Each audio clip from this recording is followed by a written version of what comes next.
এতিয়া মই আৰম্ভ কৰিম কোৱেশ্চনবিলাক।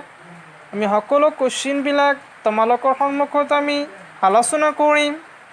ইয়াত ফাৰ্ষ্ট কোৱেশ্চন দেখা পোৱা যায়, ইয়াত দিয়া আছে যে ট্ৰাইড বা ত্ৰিকোণে কেতিয়া আৱিষ্কাৰ কৰিছিল, বৰ্তমানলৈকে কিমানটা মৌলৰ বিষয়ে জনা গৈছে। ঠিক আছে, তাৰ এনচাৰত দিয়া আছে জহন ওলফগেং ডবাৰিনা 1817 চনত ট্ৰাইড আৱিষ্কাৰ কৰিছিল।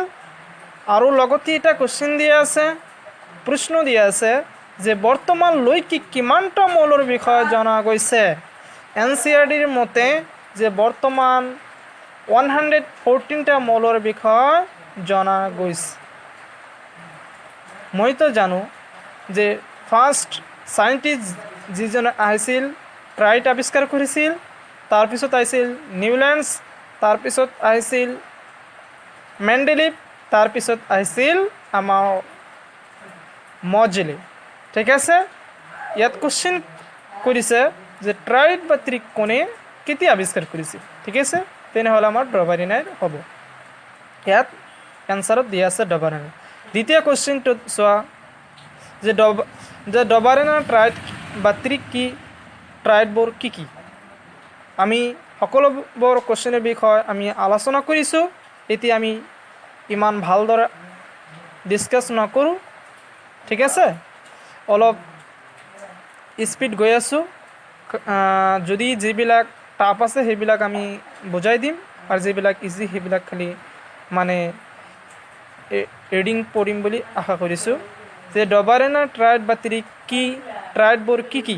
ঠিক আছে, ছেকেণ্ড কুৱেশ্যনটো ইয়াত দিয়া আছে যে ট্ৰাইড এটা মৌল তিনিটা ক্ষেত্ৰৰ পাৰমাণৱিক ভৰৰ বৰ্ধিত ক্ৰমত সজালে মাজৰটোৰ পাৰমাণৱিক ভৰ আন দুটা মৌলৰ পাৰমাণৱিক ভৰৰ গড় মানৰ প্ৰায় সমান হয়, ইয়াকেই ট্ৰাইড বোলা হয়।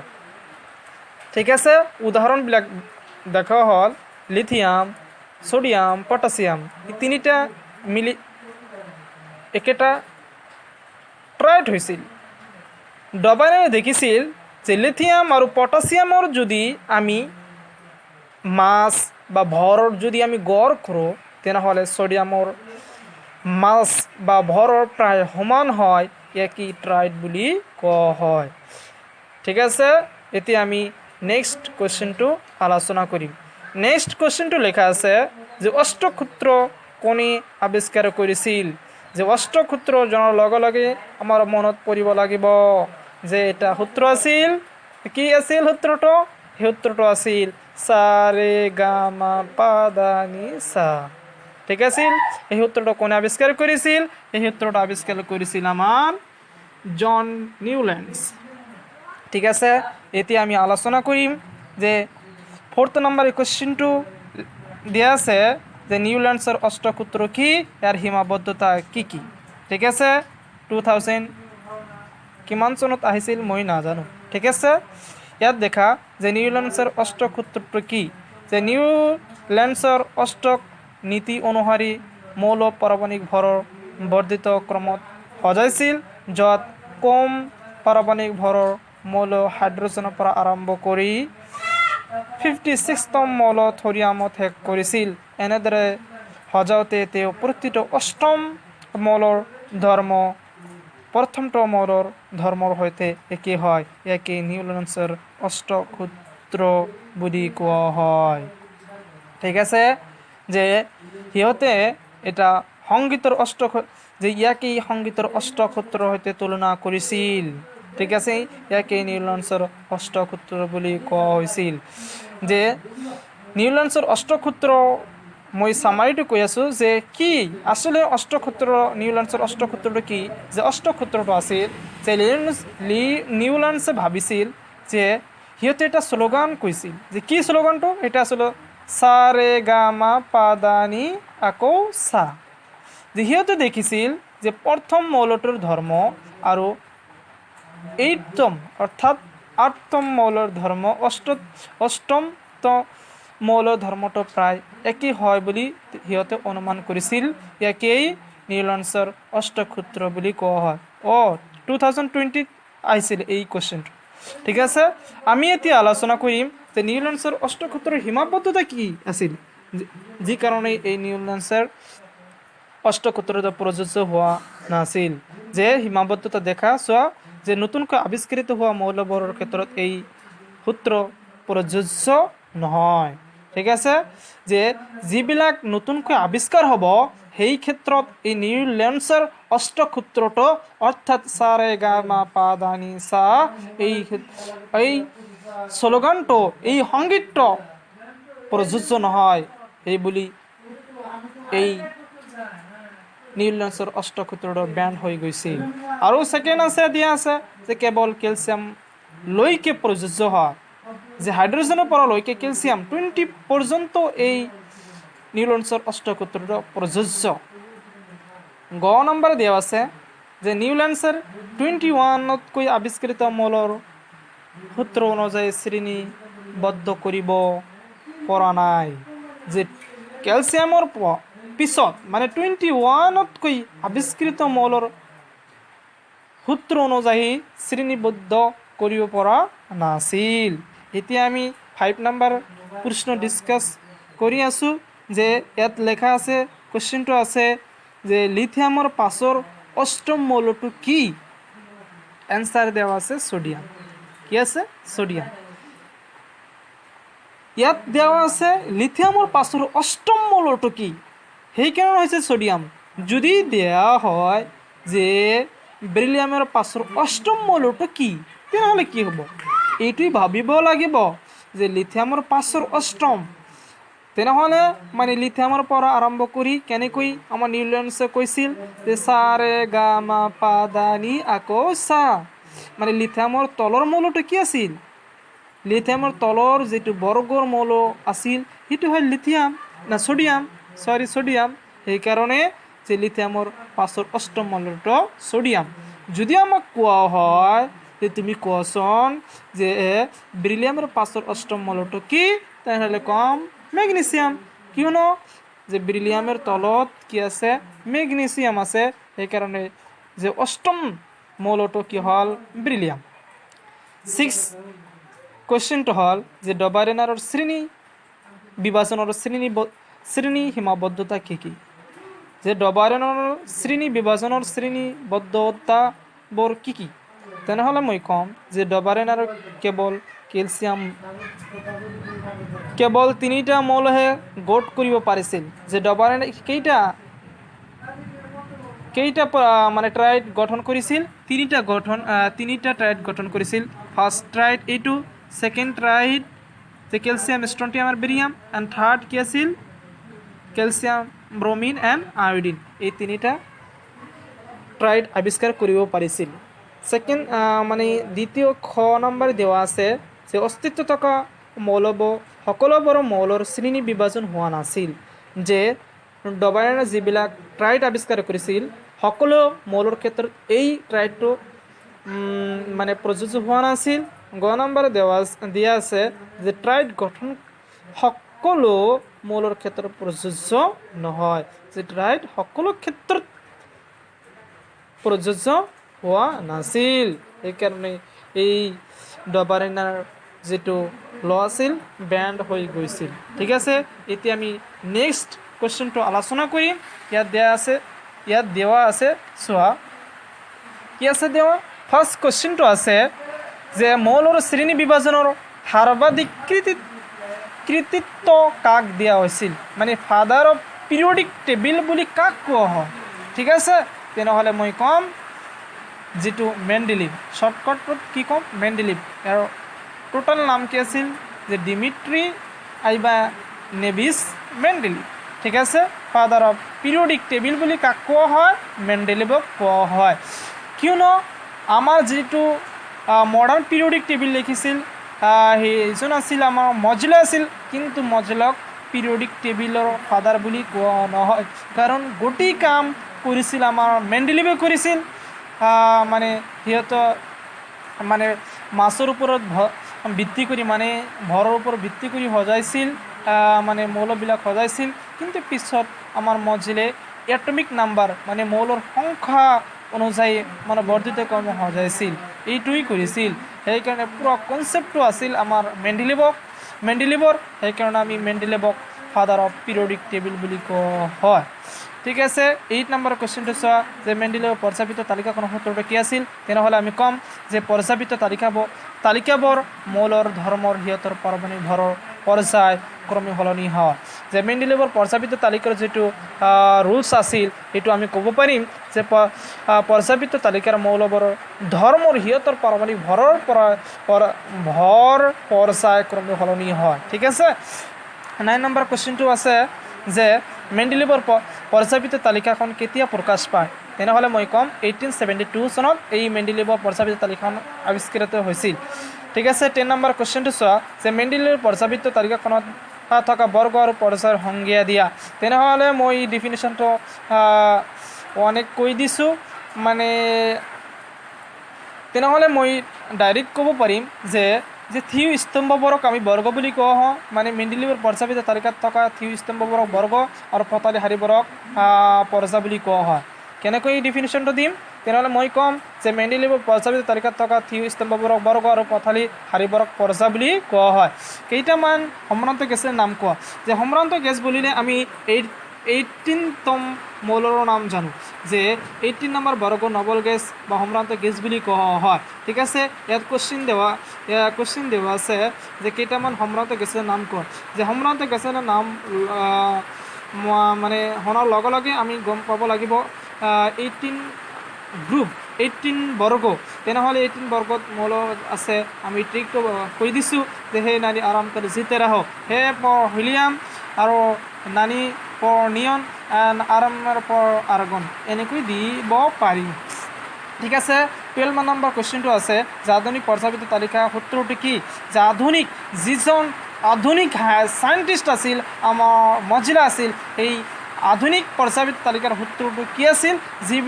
যি আধুনিক পৰ্যাপিত তালিকা আমি পঢ়ি আছোঁ তাৰ যিটো ধৰ্ম আছে সূত্ৰটো কি সেইটোৱে ক'ব কৈছে। তেনেহ'লে মই ক'ম যে মৌলৰ ধৰ্ম সিহঁতৰ পাৰমাণৱিক সংখ্যাৰ পৰ্যায়ক্ৰম সলনি হয়, ইয়াকে আধুনিক পৰ্যাপিতৰ সূত্ৰ বুলি কোৱা হয়। ঠিক আছে, এতিয়া দেখা 13 নম্বৰ কুৱেশ্যন যে পৰ্যাপিত তালিকাত থকা পৰ্যায়ত থকা ধাতুসমূহৰ নাম কি।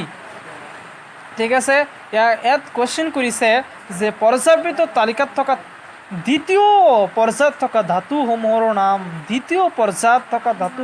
নাম ক'বলৈ কৈছে। তেনেহ'লে আমাৰ ভাবিব লাগিব যে দ্বিতীয় নম্বৰ বৰ্গত কি আছে। দ্বিতীয় নম্বৰ বৰ্গত আমাৰ কি আছে আমি ক'ব পাৰিম কি যে দ্বিতীয় নম্বৰ বৰ্গত আৰম্ভ হয় lithium, beryllium, boron, carbon, nitrogen, oxygen, fluorine, neon. তেনেহ'লে লিথিয়াম আৰু বেৰিলিয়াম কি হ'ব, ধাতু হ'ব। আমাক ধাতু ক'বলৈ কৈছে, সেইকাৰণে মই দিম বেৰিলিয়াম আৰু লিথিয়াম আৰু বেৰিলিয়াম। যদি কয় যে তুমি দ্বিতীয় নম্বৰ বৰ্গত থকা তুমি এটা সংকল্প ধাতুৰ নাম কোৱা, ধাতু সংকল্পৰ নাম কোৱা, তেনেহ'লে আমি দিম বৰন। যদি কওঁ ধাতুৰ নাম কোৱা, তেনেহ'লে মই ক'ম যে কাৰ্বন, নাইট্ৰজেন, অক্সিজেন। ঠিক আছে, এনেকৈ নিয়ন বুলি ক'ম। ঠিক আছে, এতিয়া চোৱা 14 নম্বৰ কুৱেশ্যনটো যে পৰ্যাপিত তালিকাত তৃতীয় আৰু চতুৰ্থ পৰ্যায়ত থকা ধাতুসমূহৰ নাম কোৱা। তেনেহ'লে যে পৰ্যাপিত তালিকাত তৃতীয় আৰু চতুৰ্থ পৰ্যায়ত থকা ধাতুসমূহৰ নাম কোৱা। মই দেখাই আছোঁ, চোৱা যে তৃতীয় বৰ্গত যিবিলাক আছে, তৃতীয় বৰ্গত আছে ছ'ডিয়াম, মেগনেছিয়াম, ইয়াত আছে এলুমিনিয়াম, ইয়াৰ পিছত আছে চিলিকনটো নহ'ব, সেইকাৰণে মই ক'ম যে ছ'ডিয়াম, মেগনেছিয়াম, ঠিক আছে, আৰু ইয়াত আছে এলুমিনিয়াম। ইয়াত লেখা আছে চোৱা ছ'ডিয়াম, মেগনেছিয়াম, এলুমিনিয়াম আদি। আৰু চতুৰ্থ মানে পৰ্যায়ত কি আছে চোৱা, ইয়াত চতুৰ্থ পৰ্যায় ইয়াত আছে যে চতুৰ্থ পৰ্যায়টো হ'ল ইয়াৰ পৰা আৰম্ভ হৈছে। ঠিক আছে, ইয়াৰ পৰা আৰম্ভ হৈছে কি যে পটাছিয়াম, কেলছিয়াম, ঠিক আছে, scandium, titanium, vanadium, chromium, manganese, iron, cobalt, nickel, copper, zinc, gallium. ঠিক আছে, মই ক'ব পাৰিম ইয়াত এইবিলাকেই দেওয়া আছে। আমি সকলোবিলাক মৌলৰ বিষয়ে আমি আগতেই ডিছকাছ কৰিছোঁ। ইয়াত কুৱেশ্যন দিয়া আছে, লগে লগে তোমালোকে পঢ়ি ল'বা ভালদৰে। ঠিক আছে, 15 নম্বৰ কুৱেশ্যনটো আছে যে মেণ্ডেলিভৰ পৰ্যাপিত তালিকাখনৰ মুখ্য সীমাবদ্ধতা কি ঠিক আছে যে মেন্ডেলিভৰ প্ৰস্তাৱিত তালিকাৰ মুখ্য সীমাবদ্ধতা কি তেনেহ'লে মই ক'ম যে প্ৰস্তাৱিত তালিকাত হাইড্ৰজেনে নিশ্চিতভাৱে কোনো স্থান দিব পৰা নাছিল যে আমাৰ মেন্ডেলিভৰ মুখ্য সীমাবদ্ধতা আছিল যে হাইড্ৰজেনক সিহঁতে নিশ্চিতভাৱে কোনো স্থান দিব পৰা নাছিল খ নম্বৰ আছে যে মৌল এটাৰ সমস্থানিক বৰ ৰাসায়নিক ধৰ্মসমূহ একে নহয় কিন্তু পাৰমাণৱিক ভৰসমূহ বেলেগ বেলেগ মানে হল গ নম্বৰটো চোৱা তাৰপিছত কৈ আছোঁ যে গ নম্বৰত দিয়া আছে যে এটা মৌলৰ পৰা পাছতো মৌলৰ যাওঁতে পাৰমাণৱিক ভৰৰ বৃদ্ধি সুষমভাৱে নঘটে সেইবাবে দুটা মৌলৰ মাজত কিমানটা মৌল আৱিষ্কৃত হ'ব পাৰে তাৰ পূৰ্বানুমান ঘটাটো সম্ভৱ নহৈছিল ঠিক আছে ইয়াত দিয়া আছে তেনেহ'লে দ্বিতীয় নম্বৰ গ নম্বৰৰ যিটো কৈছে যে যেতিয়া আমাৰ মেন্ডেলিভে সিহঁতৰ পৰ্যায়বৃত্ত তালিকাখন আৱিষ্কৃত কৰিছিল সেই সময়ত আইচোটপছ মানে সমস্থানিক মানে সেম এটমিক নাম্বাৰ কিন্তু মাছ যিবিলাক ভৰ মানে এটমিক নাম্বাৰ অৰ্থাৎ পাৰমাণৱিক সংখ্যা সেমে কিন্তু তাৰ ভৰ বেলেগ বেলেগ সেই টাৰ্মটো মানে সেই টাৰ্মটো তেতিয়া অহাই নাছিল সেইকাৰণে তাৰ ইটো কি হৈ গৈছে মানে লটো কি হৈছে বেণ্ড হৈ গৈছে তৃতীয় নম্বৰ যে এটা মৌলৰ পৰা যদি আমি আন এটা মৌললৈ যায় সিহঁতৰ যিটো পাৰমাণৱিক ভৰৰ বৃদ্ধি ক্ৰম সেইটো সুষমভাৱে নঘটে এইটোৱে আছিল কি আছিল আমাৰ মেন্ডেলিভৰ পৰ্যায়বৃত্ত তালিকাখনৰ ড্ৰবেক অৰ্থাৎ সীমাবদ্ধতা এতিয়া আমি আলোচনা কৰি আছোঁ 16 নম্বৰ কুৱেশ্যন ঠিক আছে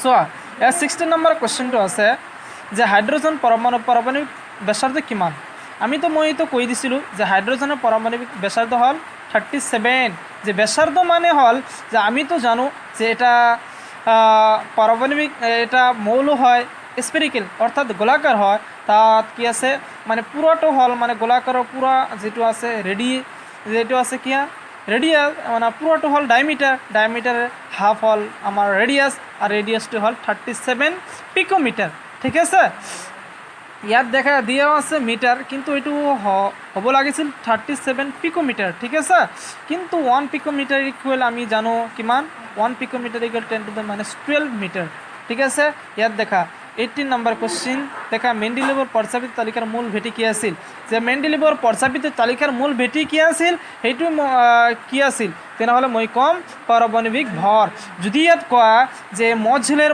পৰ্যায়বৃত্ত তালিকাৰ মূল ভেটি কি আছিল তেনেহ'লে ক'ম পাৰমাণৱিক সংখ্যা ঠিক আছে ইয়াত চোৱা যে 19 নম্বৰ কুৱেশ্যন দেওয়া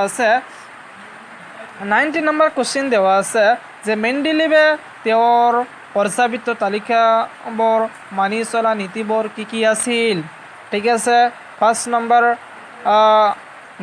দিয়া আছে যে মৌলৰ ভৌতিক আৰু ৰাসায়নিক ধৰ্ম সিহঁতৰ পাৰমাণৱিক ভৰ অনুযায়ী পৰ্যায়ক্ৰম সলনি হয় দ্বিতীয়টো আছে প্ৰতিটো শ্ৰেণীৰ সাধাৰণ ধৰ্ম একেই হয় তৃতীয় নম্বৰ অক্সাইড আৰু হাইড্ৰক্সাইড সংকেত এটা মৌলৰ দ্বাৰা গঠিত ঠিক আছে তোমালোকে এইটো বুজি পাইছা কি যে মৌলবোৰৰ ভৌতিক আৰু ৰাসায়নিক ধৰ্ম সিহঁতৰ কি হয় একে মানে ভৰ অনুযায়ী কি হয় সলনি হয় এইটো সিহঁতৰ কি আছিল মেন্ডেলিভৰ মানে মানি চলা নীতি আছিল দ্বিতীয়টো আছিল যে প্ৰতিটো শ্ৰেণীৰ সাধাৰণ ধৰ্মবোৰ একেই হয় যে যিবিলাক এটা গ্ৰুপ আছে যে বৰ্গ এই বৰ্গ যিবিলাক মৌল থাকে প্ৰায় ধৰ্ম একেই থাকে ঠিক আছে আৰু তৃতীয় নম্বৰটো দিয়া আছে যে অক্সাইড আৰু হাইড্ৰক্সাইড সংকেত এটা মৌলৰ দ্বাৰা গঠিত হয় ইয়াত চোৱা 20 নম্বৰ কুৱেশ্যন কিমান নম্বৰ কুৱেশ্যন 20 নম্বৰ কুৱেশ্যন 2018ত আহিছিল যে সম্ভ্ৰান্ত গেছবোৰক কিয় সুকীয়া বৰ্গত স্থান দিয়া হৈছে যে সুকীয়া সম্ভ্ৰান্ত গেছবোৰক কিয় সম্ভ্ৰান্ত গেছ মানে হ'ল নবল গেছ 18 নম্বৰ বৰ্গ ইয়াক কিয় সুকীয়া বৰ্গত স্থান দিয়া হৈছে আমি ক'ব পাৰিম যে সম্ভ্ৰান্ত গেছবোৰ অতিশয় নিষ্ক্ৰিয় যে সম্ভ্ৰান্ত গেছবোৰ হ'ল ষ্টেবল সিহঁতে কাৰো লগত ৰিয়েকশ্যন নকৰে যে বহিৰকক্ষত ইলেক্ট্ৰন সদায় সম্পূৰ্ণ হৈ থাকে, ই অন্য মৌলৰ লগত বিক্ৰিয়া নকৰে, সেইবোৰ সম্ভ্ৰান্ত গেছবোৰক প্ৰক্ৰিয়া বৰ্গত স্থান দিয়া হৈছে। যে আমি কওঁ যে সম্ভ্ৰান্ত গেছবোৰ হ'ল অতিশয় নিষ্ক্ৰিয়, ইয়াৰ বহিৰাগত কক্ষত সম্পূৰ্ণ হৈ থাকে, ই কাৰো লগত ৰিয়েকশ্যন নকৰে অৰ্থাৎ বিক্ৰিয়া নকৰে, সেইবাবে এই মৌলবোৰক এটা সুকীয়া বৰ্গত ৰখা হৈছে। 21 নম্বৰ কুৱেশ্যন চোৱা, ঠিক আছে। কিমান নম্বৰ কুৱেশ্যন? 21 নম্বৰ কুৱেশ্যন চোৱা। ইয়াত 21 নম্বৰ কুৱেশ্যন দিয়া আছে যে বৰ্গ এটাত পাৰমাণৱিক ব্যাসাৰ্ধ কিদৰে সলনি হয়। কি যে বৰ্গ এটাত মানে গ্ৰুপ যেটো পথা যেটো হ'ল ভাৰ্টিকেল, বুজি পাইছা নেকি? ভাৰ্টিকেল যেটো কলম বুলি কোৱা হয়, যে ভাৰ্টিকেল যেটো কলম বুলি কোৱা হয়, মানে যেটো থিয় স্তম্ভভৰ, ঠিক আছে। যে বৰ্গ হ'ল থিয় স্তম্ভভৰ, যে বৰ্গ এটাত পাৰমাণৱিক ব্যাসাৰ্ধ কিদৰে সলনি হয়। মইতো জানো, মইতো কৈ দিছিলোঁ যে বৰ্গ এটাত ওপৰৰ পৰা তললৈ আহিলে পাৰমাণৱিক সংখ্যা বাঢ়ি যায়। কিয়নো বাঢ়ি যায়? মইতো জানো যে এটা বৰ্গত যিবিলাক মৌল আছে যদি ওপৰৰ পৰা তললৈ আহে সিহঁতৰ ব্যাসাৰ্ধ বাঢ়ি যায়, কাৰণ সিহঁতৰ মানে তল ফলত মানে নমাৰ লগে লগে সিহঁতৰ ব্যাসাৰ্ধটো বাঢ়ি যায়, মানে সিহঁতৰ ব্যাসাৰ্ধ বাঢ়ি যোৱাৰ কাৰণ হ'ল সিহঁতৰ কক্ষ বাঢ়ি যায়। চোৱা ইয়াত দিয়া আছে যে বৰ্গ এটাত ওপৰৰ পৰা তললৈ পাৰমাণৱিক আকাৰ বাঢ়ে, ইয়াৰ কাৰণ হ'ল বৰ্গ এটা যোৱাৰ লগে লগে নতুন কক্ষ একোটা আৰম্ভ হয়। তোমালোকে ভালদৰে বুজি পাইছা, আমি আগতেই তোমালোকক কনচেপ্ট দিছিলোঁ কেনেকৈ হয়। ইয়াত 22 নম্বৰ কুৱেশ্যন আছে যে পৰ্যাবৃত্ত তালিকাৰ দ্বিতীয় পৰ্যায়ৰ মৌলবোৰৰ যোজ্যতা কিদৰে পৰিৱৰ্তন হয়, উদাহৰণ দি লিখা। যে পৰ্যাবৃত্ত তালিকাৰ দ্বিতীয় নম্বৰ বৰ্গ আছে, কিমান নম্বৰ বৰ্গ? বৰ্গ নহয়, সৰি, দিয়া আছে পৰ্যা, সেইকাৰণে আমি দ্বিতীয় নম্বৰ পৰ্যায়টো আমি লিখি ল'ম। যে উদাহৰণ হিচাপে ইয়াত দিয়া আছে, যে মই লিখিলাম, যেনেকৈ লিখি ল'ম lithium, beryllium, boron, carbon, nitrogen, oxygen, fluorine, neon, ঠিক আছে। তাৰপিছত আমি কৰিম সিহঁতৰ ইলেক্ট্ৰনিক বিন্যাস। লিথিয়াম 3, সেইকাৰণে 2 1, ঠিক আছে, সেইকাৰণে 1। বেৰিলিয়াম 2 4 ন, বেৰিলিয়ামৰ এটমিক নাম্বাৰ 4 2 2, সেইকাৰণে সিহঁতৰ যোজ্যতা কিমান হ'ল? 2। লিথিয়াম 2 1, সেইকাৰণে 1। বেৰিলিয়ামৰ ইলেক্ট্ৰনিক কনফিগাৰেশ্যন হ'ব 2 2, সেইকাৰণে 2। যোজ্যতা কিমান? 2। বৰনৰ 2 3, সেইকাৰণে 3। কাৰ্বনৰ 2 4, সেইকাৰণে কাৰ্বনৰ 4। নাইট্ৰজেনৰ হ'ব কিমান? নাইট্ৰজেনৰ এটমিক নাম্বাৰ কিমান? 7 হ'ব লাগিছিল 5, যে 2 5, কিন্তু 5 নহ'ব, কিয়নো 5 সিহঁতে এৰি নিদিয়ে। 5 যদি এৰি দিব লাগে সিহঁতৰ মানে যথেষ্ট পৰিমাণৰ শক্তিৰ প্ৰয়োজন, সেইকাৰণে সিহঁতে এৰি নিদি সিহঁতে 3টা গ্ৰহণ কৰি সিহঁতে সম্ভ্ৰান্ত গেছেৰ নিচিনা হৈ যাব। সেইটোৱে হ'ল আমাৰ যে যিবিলাক মানে এৰি দিব বা যিবিলাক ইলেক্ট্ৰন গ্ৰহণ কৰিব তাৰ সংখ্যাটোৱে হ'ল যোজ্যতা। নাইট্ৰজেনত 3টা গ্ৰহণ কৰিছে, সেইকাৰণে সিহঁতৰ যোজ্যতা 3। তাৰপিছত অক্সিজেন 2টা গ্ৰহণ কৰিছে, হ'ব লাগিছে 6, কিন্তু 2টা গ্ৰহণ কৰিছে, সেইকাৰণে সেয়াৰ যোজ্যতা 2। ফ্ল'ৰিন 1টা গ্ৰহণ কৰিছে, সেইকাৰণে 1, আৰু নিয়নটো 0।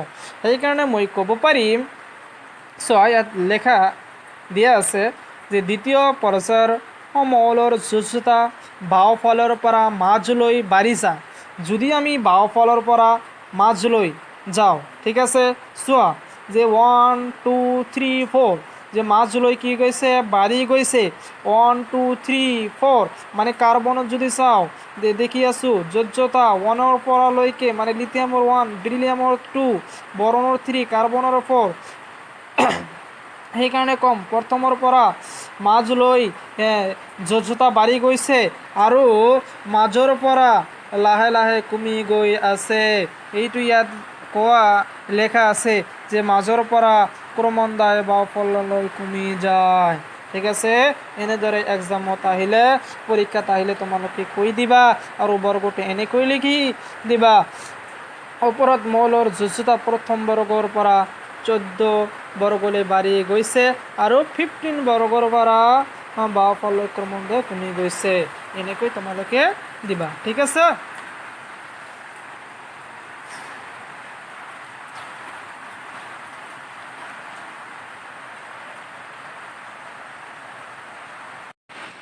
এতিয়া আমি 23 নম্বৰ কোৱেশ্চন আলোচনা কৰি আছো কোৱেশ্চন দিয়া আছে যে পৰ্যাবৃত্ত তালিকাত বৰ্গ এটাত মৌলবৰ ধাতৱীয় ধৰ্ম কিদৰে পৰিৱৰ্তন হয় উদাহৰণ সহ লিখা ঠিক আছে কোৱেশ্চনত কৈছে যে পৰ্যাবৃত্ত তালিকাত যে বৰ্গ এটাত কি বৰ্গ বুজিব লাগিব কৈছে কি যদি কয় পৰ্যা সেইটো দেখিব লাগিব যদি কয় বৰ্গ সেইটো আমাৰ থিংকিং কৰিব লাগিব ভাবিব কি কৈছে ইয়াৰ বিষয়ে আমাৰ জানিব লাগিব ইয়াত কৈছে বৰ্গ সেই কাৰণে কিমান নম্বৰ বৰ্গ সেইবিলাক কোৱা নাই কিন্তু কৈছে যে বৰ্গ এটাত মৌলৰ ধাতৱীয় ধৰ্ম মইতো কৈ দিছিলোঁ যে যদি ওপৰৰ পৰা তললৈ আহোঁ ইলেক্ট্ৰন মানে ডনেট কৰাৰ কেপাচিটি বাঢ়ি যায় মানে সেইকাৰণে তাৰ ধাতৱীয় ধৰ্ম বাঢ়ি যায় যদি আমি হাইড্ৰোজেন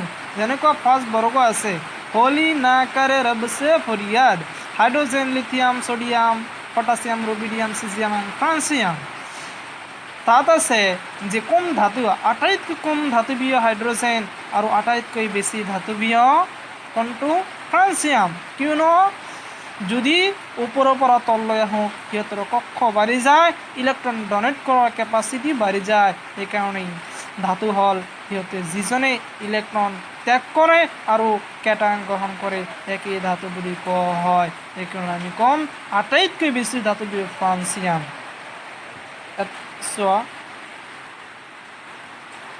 এতিয়া আলোচনা কৰিম 24 নম্বৰ কোৱেশ্চন ইয়াত দিয়া আছে যে একে বৰ্গৰ মৌলবোৰৰ যোজ্যতা একে হয় কিয় বুজি পাইছা নেকি যে কোৱা হৈছে কোৱেশ্চনত যে একে বৰ্গ মৌলবোৰৰ যোজ্যতা একে হয় ইয়াত দিয়া আছে এনসাৰ যে মৌলৰ যোজ্যতা মৌলৰ যোজক ইলেক্ট্ৰনৰ ওপৰত নিৰ্ভৰ কৰে কোনো বৰ্গ মৌলবোৰৰ ইলেক্ট্ৰনিক বিন্যাসত যোজন কক্ষত কম সংখ্যক ইলেক্ট্ৰন থাকে যাৰ বাবে একে বৰ্গৰ মৌলৰ যোজ্যতা একে হয় কাৰণ আমি জানো যে একে বৰ্গ যিবিলাক থাকে উদাহৰণস্বৰূপে আগৰ কোৱেশ্চনত দিয়া আছে যেনেকুৱা আছে 5 বৰ্গ ওপৰত চোৱা যে 24 নম্বৰ কোৱেশ্চনৰ ওপৰত যেটো দিয়া আছে होली ना करे रब से फरियाद সিহঁতৰ গোটেইবিলাক যদি আমি ইলেক্ট্ৰনিক কনফিগাৰেশ্যন অৰ্থাৎ ইলেক্ট্ৰনিক বিন্যাস যদি কৰোঁ সিহঁতৰ লাষ্ট অৰবিটেল লাষ্ট কক্ষত 1 থাকে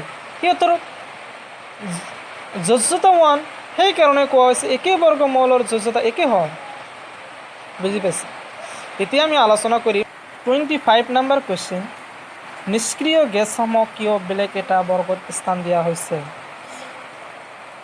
ঠিক আছে ইয়াত দিয়া আছে নিষ্ক্ৰিয় গেছসমূহ আমাৰ বায়ুমণ্ডলত নিচেই কম মাত্ৰাত থাকে যাৰ বাবে এইবোৰ আৱিষ্কৃত হওঁতে বহু পলম হৈছিল যেতিয়া আৱিষ্কৃত হয় তেতিয়া ইহঁতক তালিকাখনত থকা ক্ৰমত কোনো হাল সলনি নকৰাকৈ এটা নতুন বৰ্গত সংস্থাপিত কৰিব পৰা গৈছিল 26 নম্বৰ কোৱেশ্চন 26 নম্বৰ কোৱেশ্চন কোনো এটা মৌল একচন ইলেক্ট্ৰনিক বিন্যাস 287 এনেকুৱা কোৱেশ্চন মোষ্ট ইম্পৰ্টেণ্ট বুজি পাইছে নেকি এনেকৈ দি থাকে বুলি সকলোবিলাক এক্সামত এনেকৈ কোৱেশ্চন দি থাকেই প্ৰায় যে কোনো এটা মৌলৰ এক্স এৰ ইলেক্ট্ৰনিক বিন্যাস একোৱা এই মৌলটো কোন শ্ৰেণীত আছে কোন বৰ্গত আছে তাৰ যোজ্যতা কিমান এনেকৈ দি থাকে এইবিলাক ইম্পৰ্টেণ্ট ইয়াত দিয়া আছে যে ইলেক্ট্ৰনিক বিন্যাস দিয়া আছে 287 টোটাল 17 2 8 10 7 17 বুঝি পাইছা ঠিক আছে ক নম্বৰ কোৱেশ্চন কৰিছে প্ৰশ্ন কৰিছে যে মৌলৰ পাৰমাণবিক সংখ্যা কিমান যে মৌলৰ পাৰমাণৱিক সংখ্যা কিমান ইয়াত ইলেক্ট্ৰনিক কনফিগাৰেশ্যন দিয়া আছে 287 যিমান মৌলৰ সংখ্যা সিমানেইতো আমাৰ ইলেক্ট্ৰনিক কনফিগাৰেশ্যন কৰিব লাগে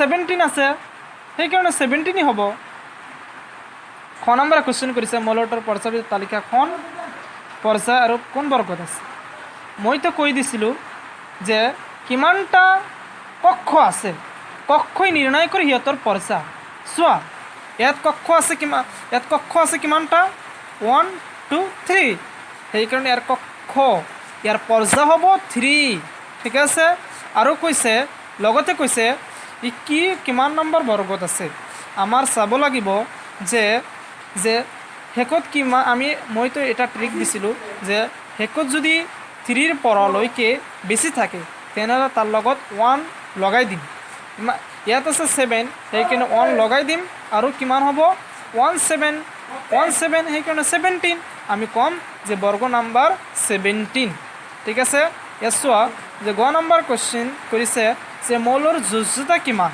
ঠিক আছে মইতো কৈছিলোঁ যে যোজ্যতা হ'ল যে কিমান ইলেক্ট্ৰন দিব পাৰিব বা ইলেক্ট্ৰন ল'ব পাৰিব কিমান টেন্ডেন্সি আছে মানে দিবলৈ অথবা একসেপ্ট কৰিবলৈ মানে ডনেট কৰিবলৈ অথবা একসেপ্ট কৰিবলৈ যদি ডনেট কৰা যিমান কেপাচিটি থাকে যিমান ইলেক্ট্ৰন বা ইলেক্ট্ৰন লোৱাৰ ক্ষমতাত যিমান থাকে তেতিয়া হ'ল যোজ্যতা ইয়াত 7 আছে 1 আছে যে টেন্ডেন্সি ই অক্টেট ফুল হ'বলৈ সেইকাৰণে ইয়াৰ যোজ্যতা হ'ব 1 সেইকাৰণে দিয়া আছে 1 ঠিক আছে এতিয়া আমি নেক্সট কোৱেশ্চন আলোচনা কৰিছোঁ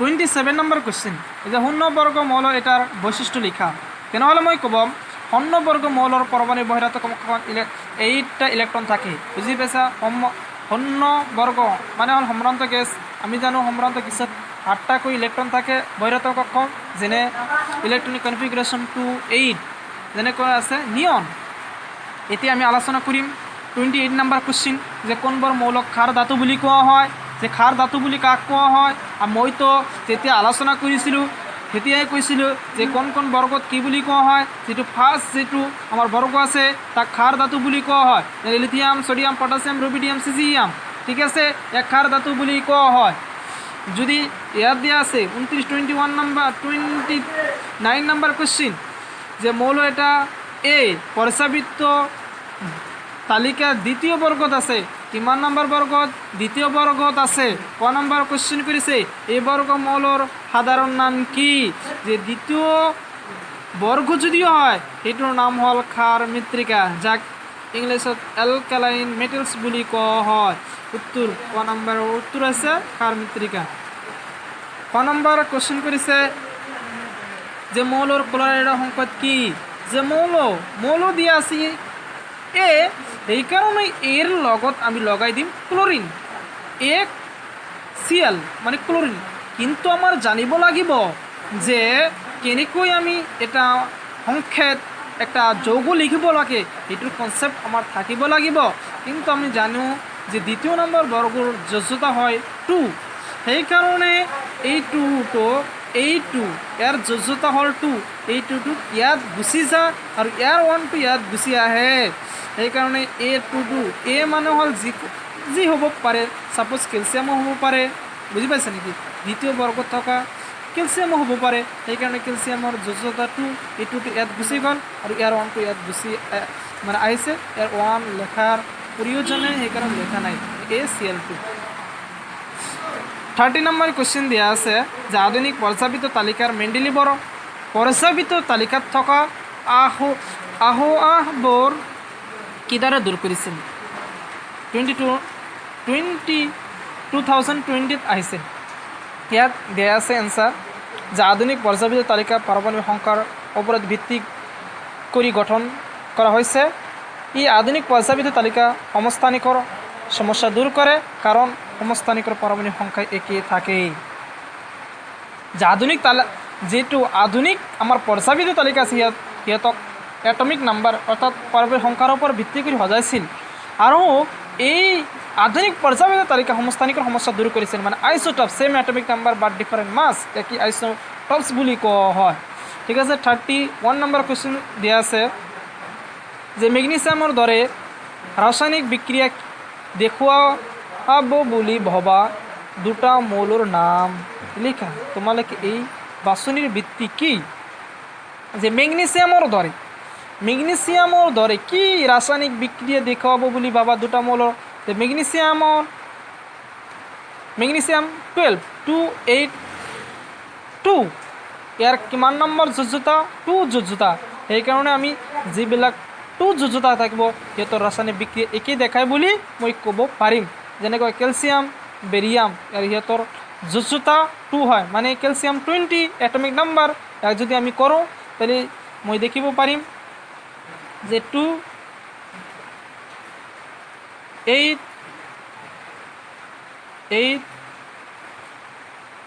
2 ঠিক আছে এনেকৈ লিখিম সেইকাৰণে যে মেগনেছিয়ামৰ 2 হয় কেলছিয়ামৰ 2 হয় বেৰিলিয়াম সিহঁতৰ মানে এটমিক সিহঁতৰ ৰাসায়নিক বিক্ৰিয়া একে হয় ঠিক আছে এতিয়া আমি আলোচনা কৰিম কাৰণ ইয়াত কাৰণো দিয়া আছে যে মেগনেছিয়াম যি শ্ৰেণী অন্তৰ্ভুক্ত কৰা হৈছে সেই শ্ৰেণী কেলছিয়াম আৰু বেৰিলিয়ামত ৰখা হৈছে গ নম্বৰ দিয়া আছে যে বেৰিয়াম কেলছিয়ামৰ যোজক ইলেক্ট্ৰনৰ সংখ্যা একেই সিহঁতে মেগনেছিয়ামৰ ধৰ্ম দেখুৱায় 22 নম্বৰ কুৱেশ্যন দিয়া আছে না 32 নম্বৰ কুৱেশ্যন দিয়া আছে যে বহিৰাগত কক্ষত এটাকৈ ইলেক্ট্ৰন থকা তিনিটা মৌলৰ নাম লিখোৱা যে বহিৰাগত কক্ষত এটাকৈ ইলেক্ট্ৰন থাকিব পাৰিব আমি জানো যে এটাকৈ ইলেক্ট্ৰন থাকে ফাৰ্ষ্ট যেটো বৰ্গ আছে মানে ক্ষাৰ ধাতু বুলি কোৱা হয় মানে হলি নাকাৰে ৰবছে ফৰিয়া lithium sodium potassium rubidium caesium সেইবিলাক আমি যে বহিৰাগত কক্ষত এটাকৈ ইলেক্ট্ৰন আমাৰ তিনিটা চাইছে সেইকাৰণে লিথিয়াম দিছোঁ সোডিয়াম দিছোঁ পটাছিয়াম দিছোঁ ঠিক আছে ইয়াত চোৱা গ নম্বৰ কুৱেশ্যন কৰিছে প্ৰশ্ন কৰিছে যে বহিৰাগত কক্ষত দুটাকৈ ইলেক্ট্ৰন থকা দুটা মৌলৰ নাম দুটাকৈ থাকিব পাৰে কি থাকিব পাৰে যেনেকুৱা আছে আমাৰ বেৰিলিয়াম আছে মেগনেছিয়াম আছে কেলছিয়াম আছে এনেকৈ দিব পাৰিম যে ইলেক্ট্ৰনিক বিন্যাস কৰিম দেখিম যে কাৰ দুটাকৈ বহিৰাগত কক্ষত দুটা ইলেক্ট্ৰন আছে সেই ইয়াতেই লিখি দিম গ নম্বৰ প্ৰশ্ন কৰিছে যে পৰিপূৰ্ণ বহিৰাগত কক্ষত থকা তিনিটা মৌল যে পৰিপূৰ্ণ থাকিব আমিতো জানো সম্ৰান্ত গেছে সিহঁতৰ পৰিপূৰ্ণ থাকে সেই নানি আৰামকাৰী জিতে ৰাহক সেই হিলিয়াম নিয়ন আৰ্গন ঠিক আছে সিহঁতৰ বহিৰাগত কক্ষত ফুলফিল ইলেক্ট্ৰন থাকে 33 নম্বৰ কুৱেশ্যন দিয়া আছে আধুনিক পৰ্যাপিত তালিকাত থকা প্ৰথম 10টা মৌলৰ ভিতৰত কোন কেইটা ধাতু ঠিক আছে ইয়াত দিয়া আছে যে আধুনিক পৰ্যাপিত তালিকাত প্ৰথম 10টা মৌলৰ ভিতৰত কোন কেইটা ধাতু 10টা দেখা মই দেখাই আছোঁ 10টা দেখা 1 hydrogen helium lithium beryllium boron carbon nitrogen oxygen fluorine neon ইয়াৰ পৰা চোৱা যে লিথিয়াম আৰু বেৰিলিয়ামই হ'ল ধাতু আৰু এইবিলাক ধাতু নহয় এইবিলাক অধাতু ঠিক আছে সেইকাৰণে ইয়াত এনচাৰ দিয়া আছে চোৱা যে লিথিয়াম আৰু বেৰিলিয়াম 34 নম্বৰ কুৱেশ্যন দিয়া আছে যে পৰ্যায় এটাত বাওঁফালৰ পৰা সোঁফাললৈ গ'লে ইলেক্ট্ৰন লাভ কৰা প্ৰৱণতা কিদৰে সলনি হয় ঠিক আছে যে পাৰমাণৱিক আকাৰ হ্ৰাস কৰাৰ ফলত ইলেক্ট্ৰন গ্ৰহণ কৰিব পৰা প্ৰৱণতা বৃদ্ধি পায় ঠিক আছে যে পাৰমাণৱিক আকাৰ যদি হ্ৰাস পায় সিহঁতে ইলেক্ট্ৰন গ্ৰহণ কৰিবৰ ক্ষমতা বাঢ়ি যায় যে পটন এটা যদি এটা পৰমাণুত সিহঁতৰ যদি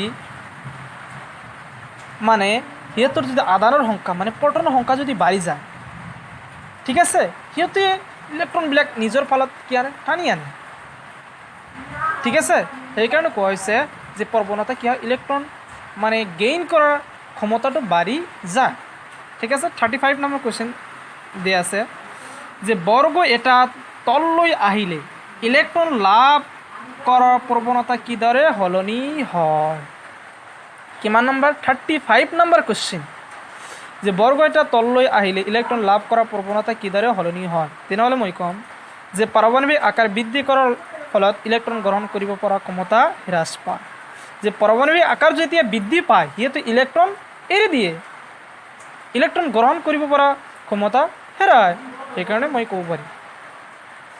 36 নম্বৰ কুৱেশ্যন আছে, ধাতৱ ধৰ্ম কাক বোলে? পৰ্যায়ৰ বৰ্গত ধাতৱ ধৰ্ম কিদৰে সলনি হয়?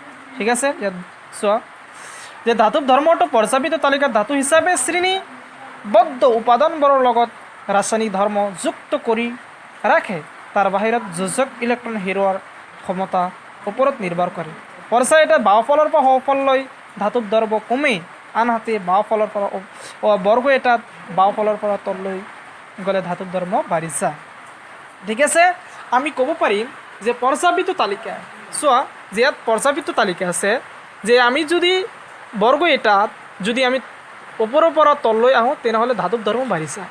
কিন্তু আমি যদি বৰ্গ এটাত যদি আমি এটা পৰ্যায়ত যদি আমি লেফ্ট ছাইডৰ পৰা ৰাইট ছাইডে যাওঁ তেতিয়াহ'লে ধাতৱীয় ধৰ্ম কম হৈ যায়, কাৰণ এইবিলাক হ'ল অধাতু আৰু আমাৰ লেফ্ট ছাইডত ধাতু আছে আৰু ৰাইট ছাইড অধাতু, এই অধাতৱীয় ধৰ্ম বাঢ়ি যায়, মানে ধাতু হোৱাৰ কেপাচিটিটো কমি যায়, সেইকাৰণে ইয়াত কোৱা আছে।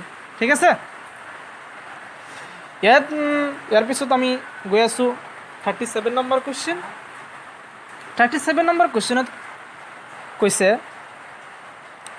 যে ক নম্বৰ পৰ্যায়িত তালিকাত বৰণৰ সৈতে একেটা বৰ্গতে থকা মৌলবোৰ ধাতুসমূহ কি? গ নম্বৰত কৈছে যে পৰ্যায়িত তালিকাত ফ্ল'ৰিনৰ সৈতে একেটা বৰ্গতে থকা মৌলৰ ধৰ্মসমূহ কি? ফাৰ্ষ্ট নম্বৰ কুৱেশ্যনৰ এনচাৰ যে বৰণৰ সৈতে একেটা স্তম্ভতে থকা মৌলৰ উপাদান যোজক কক্ষত ইলেক্ট্ৰনৰ সংখ্যা 3। যে বৰণৰ ইলেক্ট্ৰনিক মানে কনফিগাৰেশ্যন কৰিলে দেখিব পাৰিম যে লাষ্ট যিটো কক্ষ থাকে ইয়াত 3 ইলেক্ট্ৰন থাকে, গতিকে সকলোবোৰ মৌলৰ যোজ্যতা 3 হয়। ঠিক আছে, চোৱা তোমালোকে কৰি দেখা না, ঠিক আছে, তোমালোকে কৰি দিয়া যে বাংলাদেশ আলুগাড়ী ইণ্ডিয়া তলে এইবিলাক বৰ্গত চোৱা যে সকলোবিলাক মৌলৰ মানে বৰণৰ সৈতে কি না বৰণৰ মানে এৰি যিবিলাক আছে এলুমিনিয়াম আছে, গেলিয়াম আছে, ইণ্ডিয়ান আছে, বুজি পাইছে নেকি? সেইবিলাক কৰি দিওঁ 3 হ'ব। তাত কোৱা আছে পৰ্যায়িত তালিকা আৰু গ নম্বৰ কুৱেশ্যন কৰিছে যে পৰ্যায়িত তালিকাত ফ্ল'ৰিনৰ সৈতে একেটা বৰ্গতে থকা মৌলৰ ধৰ্মসমূহ কি? যে ফ্ল'ৰিনৰ সৈতে একেটা স্তম্ভত থকা মৌলসমূহ উপাদানৰ যোজক কক্ষত ইলেক্ট্ৰনৰ সংখ্যা 7, গতিকে সকলোবোৰ মৌলৰ যোজ্যতা 1ৰ সমান। ঠিক আছে, যে ফ্ল'ৰিন আমি জানো 17 নম্বৰ হেল'জেন গ্ৰুপ 17 নম্বৰ বৰ্গত আছে, সিহঁতৰ যে ফিৰ কাল বাহাৰ আয়েংগে আণ্টি, যে ফ্ল'ৰিন 9 2 7 1 হয়, মানে সিহঁতৰ যোজ্যতা হ'ল 1, মানে শেষত আছে 7। যে ফ্ল'ৰিনৰ থকা যি স্তম্ভত আছে যে সকলোবোৰ স্তম্ভৰ মৌলবিলাকৰ এনেকৈ হয় যে সিহঁতৰ শেষত 7টা থাকে, সিহঁতৰ যোজ্যতা হয় 1। ঠিক আছে, ইয়াত পিছত আমি দেখাই আছোঁ 38 নম্বৰ কুৱেশ্যন। কিমান নম্বৰ? 38 number question. মৌল এক্স পৰ্যায়িত তালিকাৰ তৃতীয় পৰ্যায় আৰু 17 বৰ্গত আছে। যে এক্স এটা মৌল কিমান নম্বৰ পৰ্যায়ত আছে? তৃতীয় নম্বৰ পৰ্যায়ত আছে 17 বৰ্গত। আমি এনেকৈ 17 নম্বৰ বৰ্গত আছে বুলি আমি তৃতীয় পৰ্যায়ত কি হ'ব আমি আগৈ গম পাওঁ। 17 নম্বৰ বৰ্গত আছে যে এক্স এটা মৌল পৰ্যায়ত তৃতীয় শ্ৰেণীত আছে। কি তৃতীয় শ্ৰেণীত থাকিব পাৰে? ইয়াত ফাৰ্ষ্ট কুৱেশ্যন কৰিছে মৌলৰ নাম কি? যে মৌলটো ধাতু নে অধাতু, ইয়াৰ বহিৰাগত কক্ষত কেইটা ইলেক্ট্ৰন থাকে? তেনেহ'লে আমি ডাইৰেক্ট কৈ দিম যে মৌলটো হ'ল ক্লৰিন। কিমান নম্বৰ বৰ্গত আছে চোৱা, ক্লৰিন চোৱা, দেখিছা নেকি? ক্লৰিন 17 বৰ্গত আছে, দেখিছা নেকি? 17 বৰ্গত চোৱা, এই যে ক্লৰিন 17 বৰ্গত আছে, 17 বৰ্গত আছে। সেইটো কৈছে যে এক্স এটা মৌল 17 নম্বৰ বৰ্গত আছে। ঠিক আছে, ধাতু ন অধাতু, ইয়াত দেখিছা তো কি অধাতু, বুজি পাইছা নেকি? সেইটোৱে কৈছে যে ইয়াৰ নাম কি হ'ব? তেনেহ'লে মই ক'ম ক্লৰিন। যে মৌলটো ধাতু ন অধাতু? অধাতু। যে ইয়াৰ বহিৰাগত কক্ষত কেইটা ইলেক্ট্ৰন থাকিব পাৰে? আমি ইলেক্ট্ৰনে বিন্যাস কৰিম, দেখিম 2 8 7, সেইকাৰণে ইয়াৰ বহিৰাগত কক্ষত 7টা ইলেক্ট্ৰন আছে। ঠিক আছে, ইয়াৰ পিছত আমি 39 কুৱেশ্যন ইয়াৰ পিছত ডিছকাছ কৰি আছোঁ।